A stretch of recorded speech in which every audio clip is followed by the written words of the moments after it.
Welcome dear friends. उम्मीद करता हूं आप सभी ठीक होंगे। दोस्तों, आज इस वीडियो में हम इकोनॉमिक्स से related top most important MCQ करेंगे।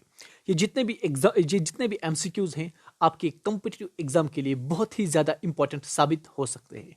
तो चलिए हम करते हैं स्टार्ट क्वेश्चन नंबर 1 से। क्वेश्चन नंबर 1 आपके स्क्रीन पे है दोस्तों। Which one of the following may lead to movement along the demand curve of a commodity. Okay, movement along the demand curve, याद रख लेना। दो कंसेप्ट होते हैं, एक तो होता है शिफ्ट इन डिमांड करो, दूसरी होती है movement along the demand curve. Okay, option A है आपके पास change in its price. Okay, दूसरी ऑप्शन है यहाँ पर change in the price of other commodities, इससे शिफ्ट हो जाती है demand curve. Change in price of customers, okay, change in income of customer, sorry, यहाँ पर इससे भी शिफ्ट हो जाती है। Change in price and preferences of consumers, इससे भी क्या हो जाती है, शिफ्ट। यहाँ पर रह गया सिर्फ एक, जिससे कि मूवमेंट अलोंग द डिमांड करो हो जाती है, वो है यहाँ पर change in it is price. Okay, ये करेक्ट है। देखो, मैं यहाँ पर एमसीक्यू जब पढ़ता हूँ मैं एज्यूम करता हूँ कि आपने थ्योरी पढ़ ली होगी, उसी के हिसाब से मैं यहाँ पर चलता हूँ। अगर आपने नहीं पढ़ी है तो आप पहले थ्योरी को थोड़ा सा कवर कीजिए, अच्छे से पढ़िए, फिर आप एमसीक्यू सेक्शन पे आ जाइए। तो क्वेश्चन नंबर 2 आपके स्क्रीन पे है दोस्तों। Normally there will not be a shift in the demand curve when. Okay, अब आपको बताना है कब डिमांड कर्व में शिफ्ट नहीं हो जाएगा। सबसे पहला है प्राइस ऑफ कमोडिटी फॉल, जब कमोडिटी का प्राइस फॉल हो जाएगा। ओके, दूसरा है यहाँ पर consumer want two by more at A given price, इससे शिफ्ट हो जाएगा बिल्कुल। एवरेज इनकम जब राइज हो जाएगी कंज्यूमर की, उससे भी शिफ्ट हो जाती है डिमांड करो, ये भी याद रख लेना। पॉपुलेशन जब ग्रो हो जाएगी, उससे भी क्या है, डिमांड करो जो है शिफ्ट हो जाएगी आउटवर्ड। तो यहाँ पर जो रह गया ये है प्राइस ऑफ कमोडिटी जब कम हो जाएगा उस वक्त शिफ्ट नहीं हो जाएगा, उस वक्त सिर्फ और सिर्फ मूवमेंट अलोंग द डिमांड करो हो जाएगा। ओके, इस तरीके से। अब चलते हैं नेक्स्ट एमसीक्यू की तरह, जो कि बहुत ही ज्यादा इंपॉर्टेंट है। A market in which there are large number of firms, homogeneous products, infinite elasticity of demand for an individual firm and no control over a price by firm is termed as। इसको क्या कहते हैं, बहुत ही ज्यादा important है दोस्तों। अब आपको पता होगा कि यहाँ पर एक कंसेप्ट है प्राइस, यानी कि no control over the price by firms. Firm जो है यहाँ पर प्राइस टेकर है। ओके, और होमोजीनियस प्रोडक्ट्स हैं, विदाउट एनी टेंशन यहाँ पर परफेक्ट कंपटीशन जो है करेक्ट हो जाता है। अब उसके बाद है बहुत ही इंपॉर्टेंट क्वेश्चन, यहाँ पर क्वेश्चन नंबर 4 आपकी स्क्रीन पे है। According to the law of diminishing return to scale, आपने पढ़ा होगा law of diminishing return to scale.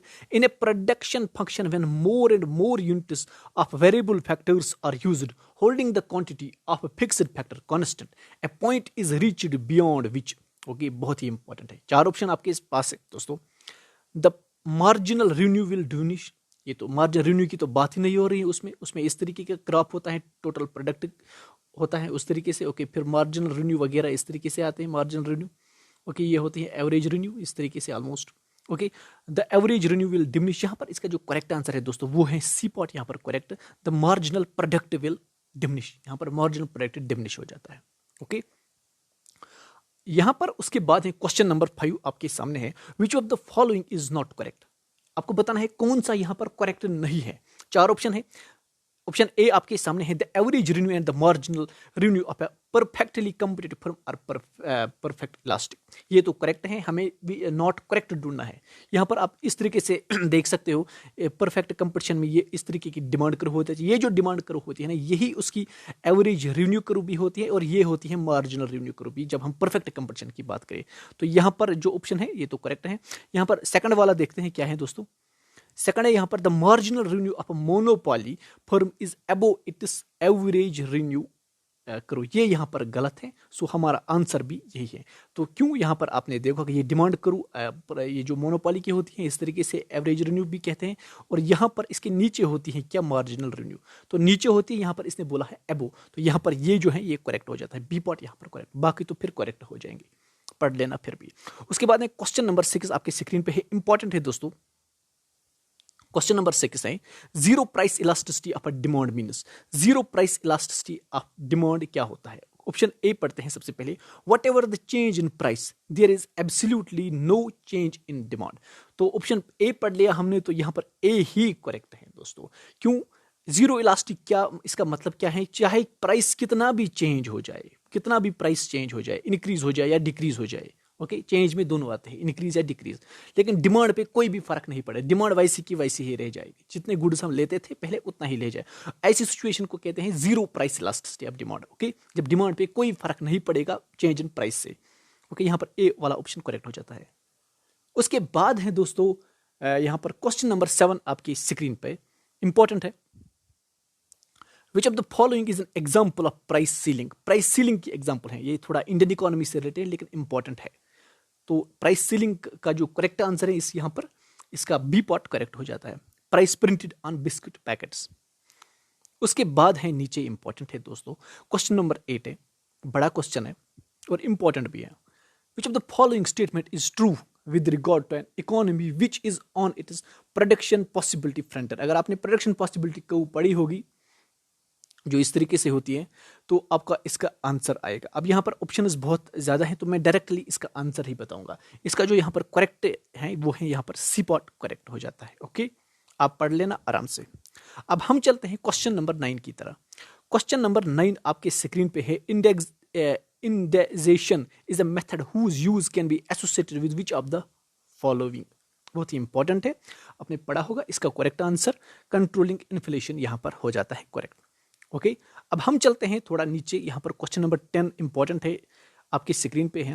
Which one of the following statement with regard to economic model is not correct.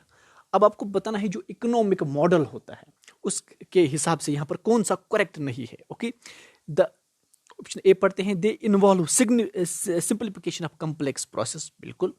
Okay, they represent the whole और a part of theory. Okay, they can be expressed only through equations. यहाँ पर ये जो है correct हो जाता है, ये गलत है, यहाँ पर ये वाला जो है आपका आंसर बन जाता है।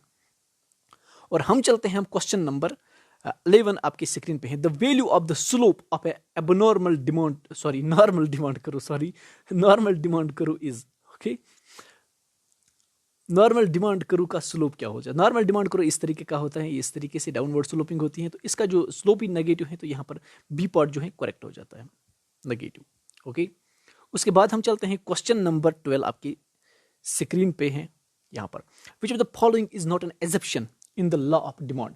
अब आपको बताना है लॉ ऑफ डिमांड की इनमें से कौन सी एजप्शन है। अगर आपने लॉ ऑफ डिमांड पढ़ा होगा उसकी बहुत सारी एजप्शन है जिसके बेस पे लॉ ऑफ डिमांड बन जाता है। ओके, तो आपको बताना है यहाँ पर कौन सी जो एजप्शन लॉ ऑफ डिमांड की नहीं है। ओके, आपके पास 4 सेकंड देता हूं मैं, आप ये आराम से पढ़ लीजिए, ABCD 4 अब है आपके पास, आराम से पढ़ लीजिए, जूम कीजिए, स्क्रीनशॉट उठा लीजिए। तो इसका जो दोस्तों करेक्ट आंसर है वो यहाँ पर सी पार्ट करेक्ट बन जाता है। Okay, consumers are affected by demonstration effect. Okay, अब यहाँ पर डिमॉन्स्ट्रेशन इफेक्ट क्या हो जाता है कि डिमॉन्स्ट्रेशन इफेक्ट इकोनॉमिक्स में उस सिचुएशन को कहते हैं जब आप किसी फैमिलीज के फ्रेंड्स जो होते हैं, रिलेटिव्स जो होते हैं, हमसाए जो उनके कंजप्शन पैटर्न को फॉलो करेंगे। वो अगर गाड़ी लाते हैं तो आप भी गाड़ी लाओगे, वो अगर स्कूटर लाते हैं तो आप भी स्कूटर लाओगे, वो मकान बनाओगे तो आप भी मकान बनाओगे। तो उसके जो कंजप्शन पैटर्न फॉलो करोगे आप, उसके हिसाब से अपना जो खर्चा है करोगे, तो उसको कहते हैं डिमॉन्स्ट्रेशन इफेक्ट इकोनॉमिक्स में। अब ये जो है लॉ ऑफ डिमांड का जो की एजप्शन नहीं है, ये लॉ ऑफ डिमांड की एजप्शन। ओके, बाकी हैं आप, बाकी जो ABD ये एजप्शंस है। उसके बाद क्वेश्चन नंबर 13 आपके सामने है, इंपॉर्टेंट है। Which of the following statement is not correct. कौन सा स्टेटमेंट यहाँ पर करेक्ट नहीं है, इंपॉर्टेंट, बहुत ही ज्यादा इंपॉर्टेंट है।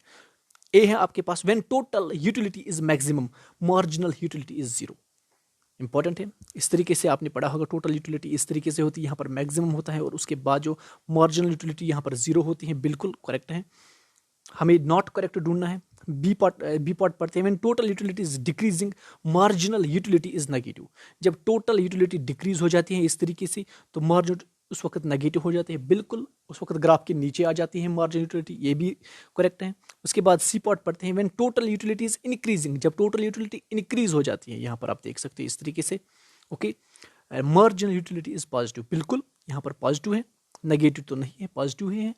उसके बाद when total utility is maximum marginal utility and average utility, यहाँ पर ये वाला करेक्ट हो जाता है, और इक्वल टू ईच अदर, ये वाला यहाँ पर गलत है, ये ही करेक्ट हो जाता है। ओके, बाकी आप आराम से देख लेना।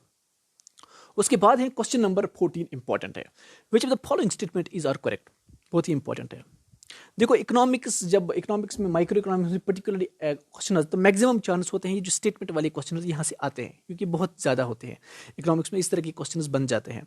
तो यहाँ पर सबसे पहला है हमें करेक्ट ढूंढना है, इंडिफरेंस स्क्रू और कन्वेक्स टू ऑरिजिन, बिल्कुल करेक्ट है। Higher indifference curve represent higher level of satisfaction, बिल्कुल ये भी करेक्ट है। Two indifference curve cut each other, ये वाला गलत है, लेकिन हमें करेक्ट ढूंढना है। यहाँ पर बोथ 1 और 2 यहाँ पर करेक्ट हो जाता है। ओके, उसके बाद है क्वेश्चन नंबर 15 आपके सामने दोस्तों। When some goods or productive factors are completely fixed in amount regardless of the price, the supply curve is। अब नॉर्मली ये क्वेश्चन है, सप्लाई करो तो पॉजिटिव होती है, upward sloping to the right, यहाँ पर इसका आंसर करेक्ट हो जाता है। अब चलते हैं क्वेश्चन नंबर 16 की तरह, इंपॉर्टेंट है दोस्तों, बहुत ही इंपॉर्टेंट। क्वेश्चन नंबर 16 है, according to the law of diminishing marginal utility, as the amount of the good of a good consumed increases, the marginal utility of that good rents to। बहुत ही easy level question है। जब marginal utility पता ही है, जब जितना ज़्यादा कोई good लोगे उसकी जो है मार्जिन यूटिलिटी उसके बाद डिक्रीज हो जाती है। यहाँ पर इसका करेक्ट है डिमिनिश, यहाँ पर एग्जैक्ट आंसर है, यहाँ पर डिमिनिश हो जाती है। ओके, बी पार्ट करेक्ट है, ये इजी है, बेसिक ही है। उसके बाद है क्वेश्चन नंबर 17 आपके स्क्रीन पे है, movement along the supply curve is known as. Movement along the supply curve को क्या कहते हैं? Okay, contraction of supply, expansion of supply, increase in supply, contraction या एक्सपेंशन एंड कंट्रैक्शन सप्लाई, यहाँ पर ये वाला करेक्ट हो जाता है, क्योंकि जब मूवमेंट हो जाएगी या तो इस तरीके से हो जाएगी या फिर वापस जाएगी इस तरीके से, तो इसके साथ ही डी पार्ट यहाँ पर करेक्ट हो जाता है। उसके बाद है क्वेश्चन नंबर 18 आपके स्क्रीन पे है दोस्तों, बहुत ही इंपॉर्टेंट है।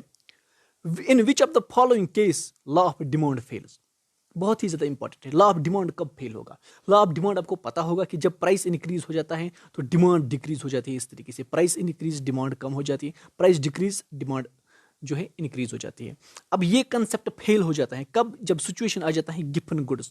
अब आपने गिफन गुड्स कंसेप्ट पढ़ा होगा, गिफन गुड्स बिल्कुल अपोजिट है लॉ ऑफ डिमांड का। ओके, गिफन गुड्स सिचुएशन है जब प्राइस इंक्रीज हो जाता है तो डिमांड भी इंक्रीज हो जाती है, अपोजिट है लॉ ऑफ डिमांड का। ओके, तो ये इंपॉर्टेंट है। उसके बाद है थोड़ा यहाँ पर important, match the following important है, मैच द, ये फॉर्म्स ऑफ मार्केट है, ये number of sellers and buyers है। अब ओलिगोपॉली आपको पता होगा, यहाँ पर फ्यू सेलर्स होते हैं, यहाँ पर बी पार्ट इस तरीके से आएगा, few big sellers and large buyers, यहाँ पर थोड़ा सा मिसमैच है एमसीक्यू में। बाकी यहाँ पर ओलिगोपॉली इस तरीके से, मोनोपॉली होता है यहाँ पर वन सेलर इस तरीके से, और परफेक्ट कंपटीशन हो जाता है इस तरीके से, large number of buyers and sellers and buyers इस तरीके से हो जाता है करेक्ट, ये यहाँ पर होता है। ओके, यहाँ पर ए पार्ट इसका जो है करेक्ट हो जाता है। उसके बाद है क्वेश्चन नंबर 20, इंपॉर्टेंट दोस्तों, which curve represents the demand of all consumers in the market taken together at different level of price of the. बहुत ही इंपॉर्टेंट है, बहुत ज़्यादा इंपॉर्टेंट क्वेश्चन है, आपके पास 4 सेकंड है इसको करने के लिए, बहुत ही इंपॉर्टेंट है। इसका जो दोस्तों करेक्ट आंसर है वो है मार्केट डिमांड कर्व ही रिप्रेजेंट करती है, मार्केट डिमांड कर्व ही ऐसी कर्व है जो कि जितने भी हाउस होल्ड, जितने भी कंज्यूमर्स मार्केट में होते हैं उनकी डिमांड जो है रिप्रेजेंट करती है, उसको कहते हैं मार्केट डिमांड कर्व। तो कंसेप्ट सिंपल है। उसके बाद चलते हैं क्वेश्चन नंबर 21 आपके स्क्रीन, बहुत ही इंपॉर्टेंट है। The market structure called monopoly exist where there is exactly 1 seller, 2 seller, 5 seller, 10 seller. तो मोनोपोली आपको पता होगा वहां पर एक ही सेलर होता है, तो यहां पर वो ए वाला ये जो है करेक्ट बन जाता है, वो इंपॉर्टेंट है। उसके बाद है दोस्तों क्वेश्चन नंबर 22 आपकी स्क्रीन पे, for a price taking firm average revenue is equal to, okay, equal to market price. यहाँ पर इसका ये जो है करेक्ट हो जाता है। तो इसके साथ ही दोस्तों दीजिए हमें इजाज़त, पार्ट 2 इसका मैं जल्दी लाऊंगा, बहुत ही इंपॉर्टेंट एमसीक्यूज और भी हैं, तो हमें दीजिए इजाज़त। चैनल को सब्सक्राइब कीजिए। Thank you for watching dear friends.